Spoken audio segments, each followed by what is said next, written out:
Nintendo, give it up. All right, Nintendo needs to just give it up. Nintendo is bringing back the Virtual Boy. What are we doing? All right, what is 2025 anymore? I mean, actually, well, it's actually not out yet. It's coming out next year in February for $100. You're gonna be able to pick up one of these bad boys, one of these Virtual Boys, for $100 coming up on February 17th of next year. And I am excited because I will not be buying one. But the Virtual Boy actually it might be one of the worst consoles ever. Well, maybe not ever, but it is definitely one of the worst consoles. You know what? No. I'm gonna put it at the worst console ever. I don't care what you say. The Luna, the Amazon Luna, whatever it was, boom, throw it over there. The Google Stadia, get it out of here. It doesn't matter. It is the Virtual Boy 1000%. And I don't think there's anything that could change my mind in that the Virtual Boy is one of the worst consoles ever sold on the market.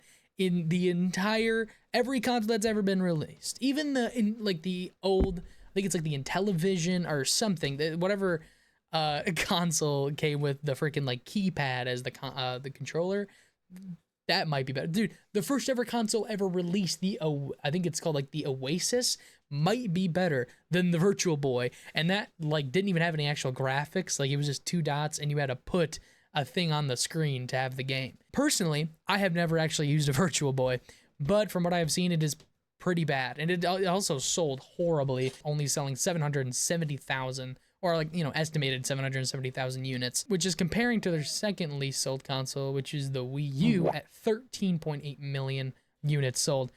And so even that is still insane compared to how many Virtual Boys sold. But how the Virtual Boy used to work is that you would put a cartridge in, there was only 22 games released for this thing. Like every other handheld from Nintendo, you just, like I just said, you threw the cartridge in and it worked. And it actually did have like a somewhat 3D effect. I watched the Angry Video Game Nerd about it a while ago, and it is a really good video, and it shows off like pretty well as good as you can really get like on a camera, because you can't really actually record from the headset itself. But apparently some of the games, like the tennis game and this fighting game, actually were super good with like the 3D effects. And I guess how it works is pretty much there's like two mirrors, I think, on two different screens that are like, it's pretty cool. It's kind of cool how the Virtual Boy worked, like when it was first made, but it's still a shitty console that should never have seen the light of day again.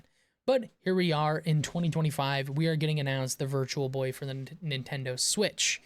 And pretty much what you do is you take your Switch and you put it in the Virtual Boy, and then you can play Virtual Boy Classic games. So yeah, I didn't actually mention this in the video. I did kind of forget, but there's only going to be 14 games released for the Virtual Boy Classic games through the membership.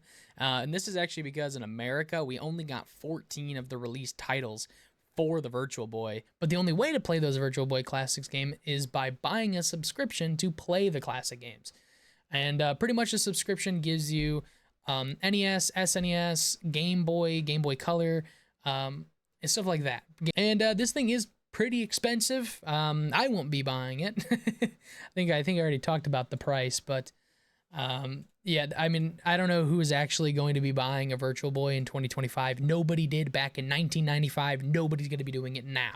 But I think they could have brought back really anything. They could have brought back like a Game Boy Classic and already had like preloaded games on it, like how they did with like the SNES Classic and stuff like that, which I do have one of those, and that's pretty cool. Or they could have brought back, anything, like a Wii Classic. I don't know. Pretty much anything but the Virtual Boy. And I'm assuming how this works is that it's only going to be used for the classic games on Nintendo Switch, like with your Nintendo Online membership. I think that's the only reason to buy this Virtual Boy, and I don't think anybody's going to buy it. I think once it comes out, it is going to tank.